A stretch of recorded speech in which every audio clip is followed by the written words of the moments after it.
Hacia fines de 1813, San Martín arriba al Alto Perú para tomar el mando del Ejército del Norte. Por el norte va a ser muy difícil llegar al Perú. Imposible. El objetivo tenía que ser Lima. Y la forma en una operación anfibia. Cruzar desde Chile el Océano Pacífico para atacar directamente al corazón del poder español en América. En octubre de 1814, en la batalla de Rancagua, los patriotas chilenos habían sido derrotados y obligados a emigrar a Mendoza, donde sumaron sus diezmadas fuerzas a la creación del Ejército de los Andes. San Martín tiene que poner en movimiento una economía para la guerra. El plan de San Martín, que había sido cruzar la cordillera para llegar a un país aliado, había fracasado. Ante este panorama, se vio en la necesidad de transformar el cruce de los Andes en una campaña libertadora. Él necesitaba partir de un estado independiente para dar la independencia a otro estado. San Martín creía que con 4.000 hombres podía cruzar los Andes. Dividiendo el ejército en 6 columnas, logró llevar a cabo una estrategia diversionista para dispersar las fuerzas realistas. El factor sorpresa era fundamental para lograr la batalla decisiva que San Martín sabía que iba a ocurrir poco después del cruce.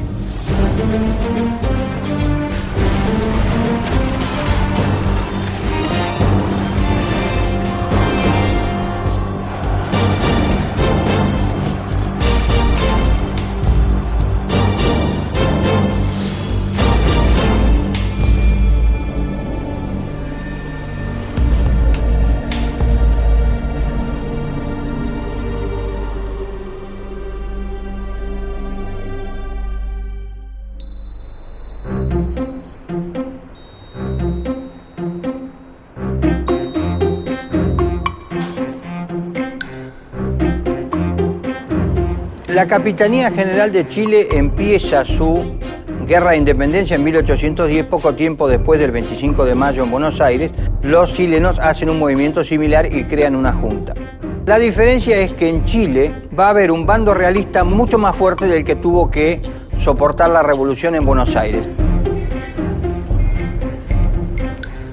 El proceso independiente en América fue casi simultáneo. En el caso de Chile partió en septiembre de 1810. El gobierno incluso aquí ya había sacado bandera propia, constitución y una serie de cosas más que implicaban obviamente la posibilidad de un proceso de independencia. Estos dos Chiles que conviven, el realista y el patriota, hacen que en 1813 el virrey del Perú decida mandar una expedición al sur de Chile para formar un ejército realista que conquiste la capital y haga caer al gobierno chileno independiente. Desde 1810, Chile se encontraba bajo el mando de un gobierno patriota cuyo principal exponente era José Miguel Carrera. En 1813, desde el Perú, el virrey Fernando de Abascal envía una expedición para sofocar el intento emancipador, y la Junta de Santiago otorga el mando del ejército a Bernardo O'Higgins, lo que provoca una disputa entre los dos caudillos y debilita los esfuerzos para enfrentar la avanzada realista. La crisis de todo este proceso es cuando en el mes de agosto de 1814 desembarca el brigadier don Mariano Osorio con una fuerza realista que, sumando las fuerzas criollas, logró derrotar al ejército patriota en Rancagua después de 2 días de resistencia. O'Higgins ocupa Rancagua, contrariando los deseos de Carrera, y allí, el 1 de octubre, recibe el ataque de 4.500 realistas al mando de Osorio. El resultado, luego de 2 días de lucha, se conocerá luego como el desastre de Rancagua. En Rancagua va a caer la patria vieja chilena. O'Higgins, los Carrera y todos los patriotas importantes chilenos van a buscar refugio en Mendoza, donde ya San Martín es gobernador intendente de Cuyo. Pero en Chile se va a formar un gobierno con una cabeza española, es decir, un capitán general español, un ejército cuyos mandos superiores van a ser españoles, pero cuya tropa y la mayoría de las unidades van a ser chilenas. Y eso sin que para nadie llamase la atención, por cuanto no solamente era un estilo de la guerra en el periodo, sino que además nuevamente tenemos el factor de que no existía el concepto de nacionalidad tal como se lo considera hoy día. Muchos de los soldados de los ejércitos españoles son americanos. Muchos oficiales y muchos generales. También hay oficiales españoles en el caso de los ejércitos patrios. Uno puede decir que San Martín es un oficial español. Es azaroso que nació en Yapeyú. Su formación es española, sus padres son españoles, no tiene vínculos locales. Nunca hay que dejar de recordar que nuestra gesta hispanoamericana ha sido una gesta civil. No existían los países, existía el Imperio Español. Nosotros no éramos todavía oficialmente argentinos, Provincias Unidas del Río de la Plata. Chile era el Reino de Chile. Y ese marco de esa gran guerra civil está en juego, bueno, cómo se constituye un orden social y político nuevo. Porque claramente, y eso creo que ya es claro para todos, sobre todo en el Río de la Plata, no se puede volver para atrás. No está claro hacia dónde se va, pero está muy claro que hacia atrás no se puede volver. El triunfo realista en Chile colocó en el puesto de gobernador a Casimiro Marcó del Pont. Luego de la derrota de Rancagua, cuando los patriotas se vieron obligados a emigrar a Mendoza, Carrera desconoció la autoridad de San Martín, quien le respondió enviándolo a Buenos Aires junto a su hermano, donde quedaron a disposición del cabildo. La alianza que se va a generar, especialmente entre el general O'Higgins y el general San Martín, con el aporte que van a hacer los emigrados chilenos, van a servir de base a lo que va a ser la futura formación del Ejército de los Andes. Cuando vemos un O'Higgins y a un San Martín cooperando entre sí, resulta mucho más clave la coincidencia de ideas entre sí que su nacionalidad. De la misma forma, cuando uno ve un choque con un Carrera, es mucho más relevante la diferencia de visiones, las rivalidades en cuanto a proyectos, que las nacionalidades de unos y otros. La estrategia para atravesar la cordillera y llegar a Chile con un ejército capaz de reconquistar el territorio consistió en organizar 6 columnas a lo largo de 2.000 kilómetros, obligando al gobernador Marcó del Pont a dispersar sus fuerzas. San Martín había reconocido los pasos por los cuales él iba a marchar y previó una maniobra de distracción con las 2 columnas del norte y las 2 columnas del sur. Y dentro de las columnas centrales, caer justo sobre la dirección de Santiago de Chile para tomar la capital. A esto se sumó un aparato de inteligencia destinado a diseminar noticias falsas sobre la ubicación de las tropas. San Martín había mandado una serie de agentes secretos, entre los cuales uno de ellos, muy famoso chileno, es Manuel Rodríguez, que confundían a los realistas y que no sabían si el ataque iba a venir por Talca, si el ataque iba a venir por el norte, si iba a venir por Payata, por Los Patos, no se sabe. Lo cierto es que Marcó del Pont, en lugar de guardar una reserva en un lugar que pudiera concurrir al punto amenazado, distribuye sus tropas a lo largo de la cordillera. Pero naturalmente los españoles sabían que la cordillera era el centro de acción ofensivo de las tropas independientes. O sea que antes de la batalla de Chacabuco, en febrero del año 17, hubieron combates de avanzada. Una vez que se llegaba a las alturas máximas de la cordillera, de los pasos más altos, 3.800 metros, empezaba el camino de bajada. Y empezaba el otro escollo, que eran las vanguardias del ejército realista que estaban esperando ver al ejército de los Andes aparecer por los valles de la cordillera del lado chileno para avisarle al grueso del ejército realista para que los viniera a atacar. La columna principal, a las órdenes de José de San Martín y Bernardo O'Higgins, combatió en Achupallas el 4 de febrero de 1817 y 3 días después en Las Coimas, obligando a los españoles a replegarse. La columna comandada por Gregorio de las Heras libró escaramuzas en Picheuta, Potrerillos y Guardia Vieja.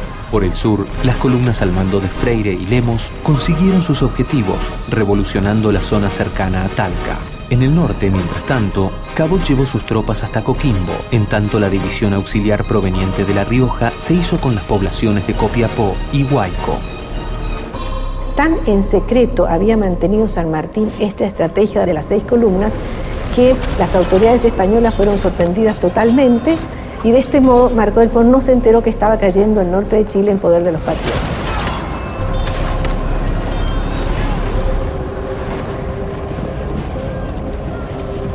Cuando Marcó del Pont, la autoridad realista en Chile, advierte que el grueso del ejército pasa por Los Patos y por Uspallata para converger en el Valle de la Concagua, ya es tarde.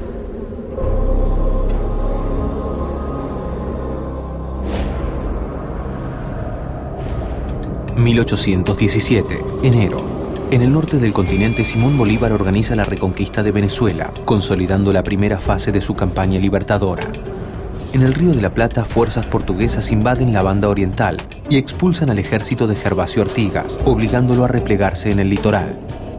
En el Alto Perú, la expedición encabezada por José de la Serna sostiene el dominio realista sobre Jujuy, hostigado permanentemente por los gauchos de Güemes.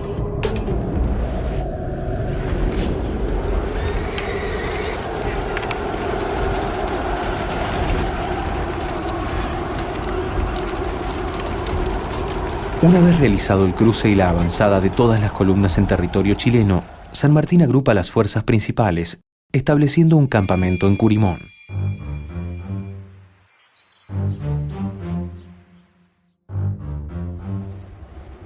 Había un lugar donde San Martín había previsto que ahí iba a dar la batalla, que es la cuesta de Chacabuco, en la cresta de la cuesta, llamemos así. San Martín agrupa a su ejército al pie de la cuesta y luego del reconocimiento resuelve preparar la batalla para el 12 de febrero, a pesar de que la columna de armamentos al mando de Fray Luis Beltrán se encuentra retrasada. San Martín decide acortar los tiempos y librar la batalla de Chacabuco aún sin artillería. San Martín prevé librar la batalla por la posesión de Santiago en la cuesta de Chacabuco, pero como Marcó del Pont estaba despistado sobre el tema, a último momento toma uno de sus jefes de batallón, Rafael Maroto. Brigadier Maroto, hágase cargo. Trate de detenerlo a San Martín. Infórmeme qué es lo que pasa. Yo le voy a mandar los refuerzos posibles. Le va 2.000 hombres. San Martín traía 3.500. La tropa patriota dispuesta para tomar parte en la batalla se dividía en dos columnas, al mando de Soler y O'Higgins. Contaban con los batallones número 1 de Cazadores de los Andes y número 11 de Infantería, apoyados por los batallones 7 y 8 de Infantería y 4 escuadrones de granaderos a caballo. Los realistas sumaban un total de 2.500 soldados pertenecientes al regimiento de Concepción, una compañía de húsares y varios batallones de infantería. En estos tiempos de la independencia, las batallas también eran sumamente cruentas.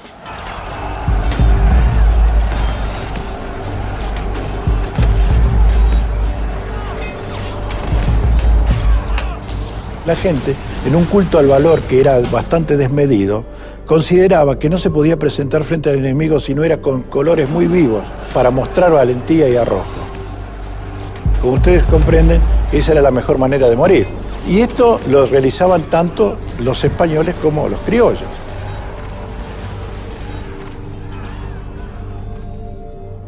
El ejército español, comandado por Rafael Maroto, arriba al lugar con las últimas luces y ocupa las casas de la hacienda de Chacabuco. En las vísperas de la batalla, sin conocer el terreno, Maroto lo único que atina, es decir, lo llama un capitán Mijares, con 200 hombres, vaya a la cuesta, con la orden de resistir hasta perder el 30% de su gente. Dice, usted resista acá, en la cresta de la cuesta, que era donde San Martín creía que se iba a librar la batalla. Maroto, en vez de defender la cuesta de Chacabuco, lo manda a un destacamento de 200 hombres. Y entonces se queda en el valle, se queda abajo. Desde su rol de conductor de la campaña libertadora, el general San Martín sabe que la batalla a librarse en Chacabuco proporcionará un resultado decisivo para la reconquista del territorio chileno. Sus esperanzas están puestas en una maniobra que permita derrotar al enemigo de un solo golpe, el envolvimiento. En Chacabuco los realistas estaban a la defensiva y San Martín había planeado un ataque frontal para fijar a los realistas en su posición, mientras un ataque envolvente atacaba sobre el flanco y la retaguardia. El aferramiento es cuando yo inmovilizo una fuerza para poder caer sobre el flanco de ella. San Martín, en este concepto que él desarrolla, manda a O'Higgins con una fuerza menor para aferrar a las fuerzas realistas que se suponen están en las casas de Chacabuco. A la columna de O'Higgins le dice, mire, usted trate de aferrar al adversario. Se sabía que el adversario tenía 3 batallones de infantería, alguna caballería, y que iba a ofrecer resistencia. Mientras la fuerza de Soler, que es la que va a hacer el envolvimiento por el flanco y que es la que va a tomar la decisión, marcha por la ruta más larga. Ellos sabían este detalle.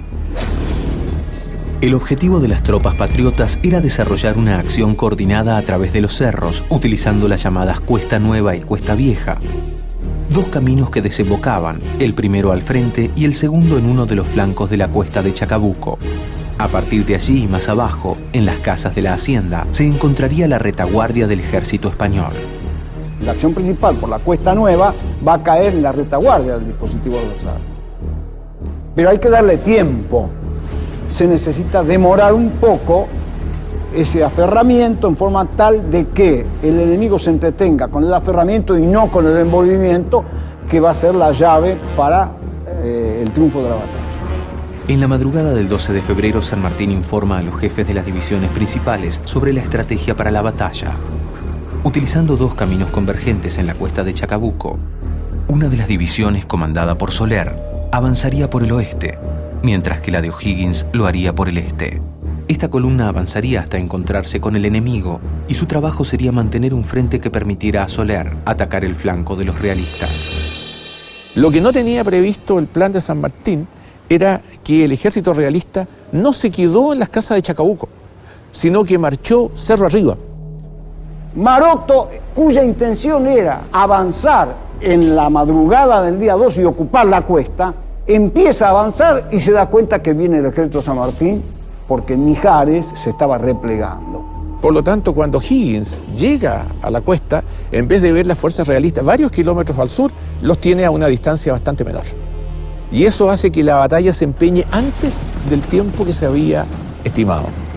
Las fuerzas patriotas y las realistas se enfrentan a distancia de mosquete, estamos hablando 100 metros y no más, y como consecuencia de eso, en un momento dado, dicen que O'Higgins habría sacado el sable y habría dicho su famosa frase: "A vivir con honor o morir con gloria, el que sea valiente que me siga".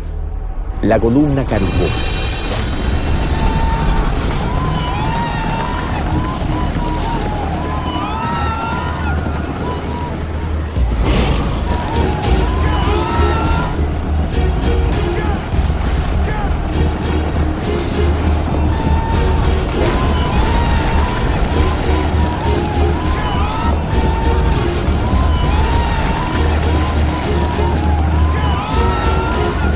Y ahí se va a producir un incidente que va a poner en mala postura a Soler con O'Higgins. San Martín había dado instrucciones de no atacar a los realistas hasta que no diera la vuelta a Soler a un cerro que hay allí y que tenía que llegar por el otro lado. Y O'Higgins se precipitó, no cumplió las órdenes. La precipitación de O'Higgins, conducido por su valor, su patriotismo, su amor al terruño, casi compromete toda la batalla de Chacabuco y con ella todo el tremendo esfuerzo de montar un ejército y de cruzar los Andes. De ahí surge el eterno debate respecto a las decisiones de O'Higgins, en el sentido de cargar contra el ejército español antes de la concentración de las fuerzas tal como estaba en el plan original. Y la respuesta de que el plan original ofrecía una rigidez que no era adaptable a las circunstancias tácticas del momento. Y hay que entender un poco a O'Higgins, hombre muy bravo, así considerado por San Martín, valiente hasta la temeridad. Pero San Martín le criticaba su falta de conocimientos estratégicos. Y esta gente se había formado en las luchas mismas. Era prácticamente inevitable que la primera columna que entrara en contacto con el enemigo se viera fuertemente tentada de entrar en combate inmediatamente. Era tremendamente difícil, después de todos esos años, estar frente al enemigo, tenerlo ahí, ver sus estandartes, ver sus cuadros de infantería, ver su artillería, ver sus escuadrones de caballería formándose detrás de los cuadros de infantería y no atacar.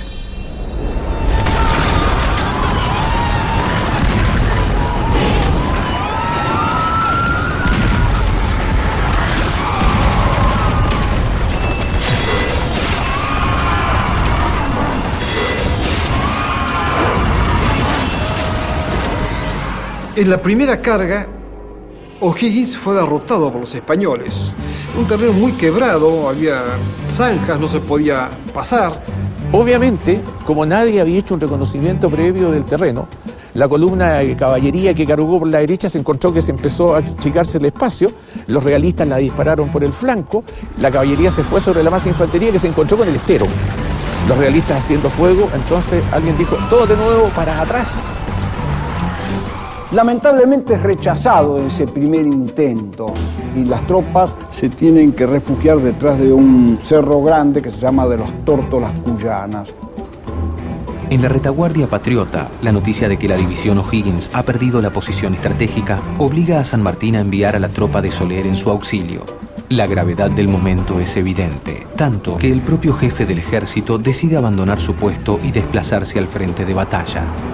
San Martín, al enterarse de esto, por un parte que le manda a Sapiola, están detenidos y en derrota, le manda a Soler la orden de que se apure cuanto antes y ataque el flanco con lo que pueda. Inmediatamente parte el edecán y San Martín, a galope tendido, baja la cuesta. En el momento en que O'Higgins de nuevo se disponía a atacar nuevamente frontalmente la posición. Y ese es el momento en que entra San Martín al campo de batalla, le han avisado la dificultad que existe, él trae el resto de los granaderos a caballo y su escolta, entonces la caballería cambia de flanco, en vez de atacar por el flanco derecho, ataca por el flanco izquierdo, envuelve la derecha realista, los dos batallones atacan en columna por el centro y se rompe la línea realista.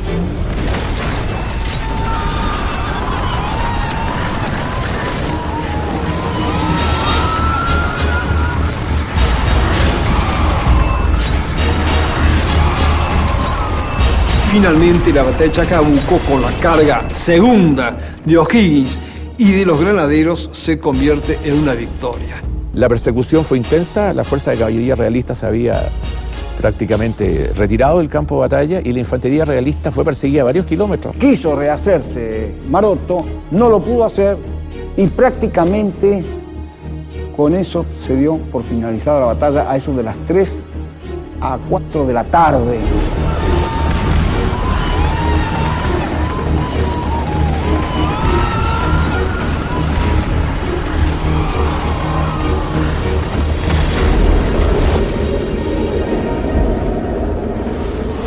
Esa coordinación del envolvimiento de Soler y el ataque frontal de los granaderos a caballo, 3 escuadrones y 2 batallones de infantería rehechos, hace que la batalla de Chacabuco se vuelque a favor del bando patriota.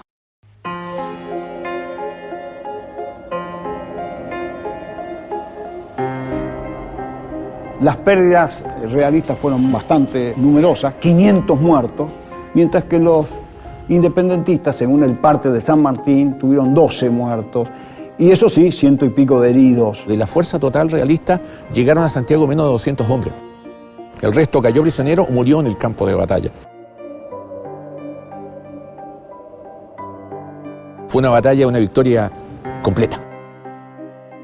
Como resultado del enfrentamiento en la batalla de Chacabuco, las fuerzas patriotas sufrieron la baja de 12 hombres muertos en combate y 120 resultaron heridos. Por el lado realista cayeron 450 hombres, 600 fueron tomados prisioneros y dejaron en el campo de batalla 1 millar de fusiles y 2 piezas de artillería.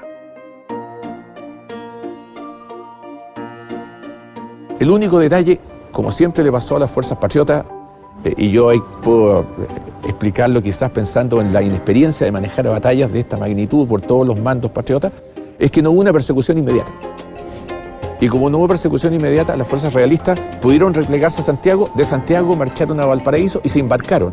Y esas son las fuerzas que nuevamente nosotros vamos a encontrar cuando sitiemos Talcahuano a fines de ese mismo año 1817. No se empeñaron en la persecución. Esto se le criticó un poco a San Martín, pero realmente después de haber cruzado la cordillera y de combatido con mucho esfuerzo en Chacabuco por esa falta de coordinación inicial, las tropas estaban muy cansadas y era imposible la persecución. La importancia del triunfo de Chacabuco resultará vital para la causa de la liberación americana. El propio virrey de la Pezuela evocará los acontecimientos diciendo: la desgracia que padecieron nuestras armas en Chacabuco transformó enteramente el estado de las cosas. Cambióse el teatro de la guerra.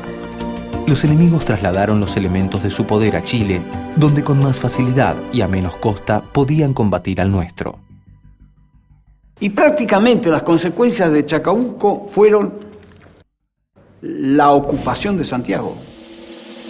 El día 14 de febrero San Martín entró con sus tropas en la capital de Chile. Las tropas patriotas ocupan Santiago y aquí se va a dar el fenómeno del primer gesto de gran reconocimiento de Chile a San Martín. El vacío de poder en Santiago fue cubierto por un gobernador interino, don Francisco Ruiz Tagle, quien reunió al cabildo.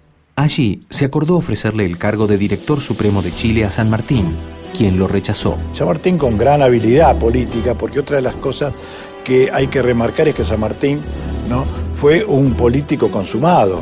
Y al tener una gran visión de la política, comprendió que era nocivo para la causa de la independencia que él ocupase un puesto de mando en el gobierno civil de Chile cuando ese cargo debía tenerlo, obviamente, un chileno. San Martín ya había previsto esto y había escrito a Pueyrredón diciendo que no, que por razones políticas fácilmente comprensibles, el jefe de Estado chileno debía ser un chileno y lo recomendó a O'Higgins. Y con el beneplácito, por así decir, del director supremo del Río de la Plata, Pueyrredón, fue O'Higgins el supremo director de Chile. Cuando él asume el poder, pronuncia un discurso que también es una proclama que se reparte entre los ciudadanos y en la cual dice, no recuerdo el texto exacto, pero casi textualmente dice de que este país ha obtenido, gracias a la ayuda de nuestros hermanos de las Provincias Unidas, hemos obtenido la libertad. Somos una nación autónoma. Y yo, dice, creo que la felicidad estaría asegurada para siempre si el libertador de Chile, que fue el general San Martín, hubiera aceptado el cargo. Está demostrando allí de que él de algún modo se sintió sorprendido por esto, porque él también quería ofrecerle a San Martín el gobierno de Chile.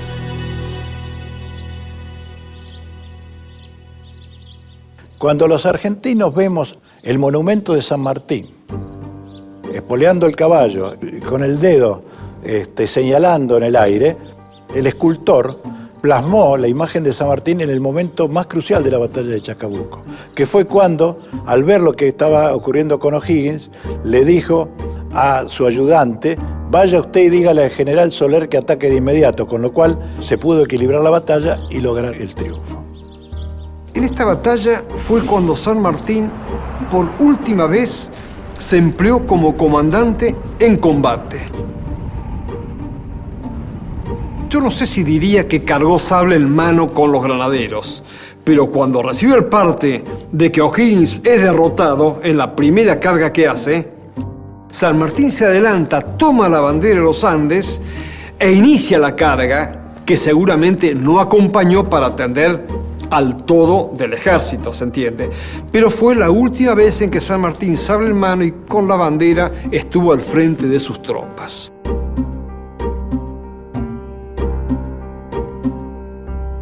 Chacabuco es la culminación de un pensamiento político-militar de San Martín. Representa la liberación de Chile, aunque la lucha siguió.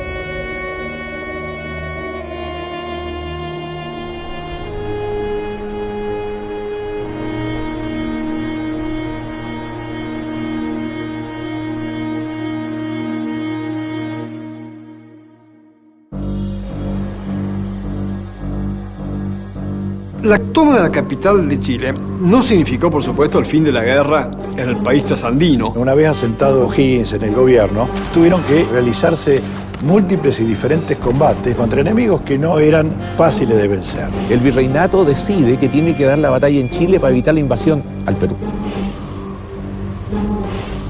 Hay un coronel Ordóñez que decide sorprender a San Martín. Sorprender a un ejército no formado permitía prácticamente una victoria rápida y muy económica. Un ataque nocturno sobre una masa enemiga. Hace que todo sea confusión, de un bando y del otro. Y en medio de esta confusión, O'Higgins se pone al frente del batallón. En ese momento hay una descarga. El ejército desaparece en la noche. Y ese es el momento de desgracia. Se considera perdido el ejército unido argentino-chileno.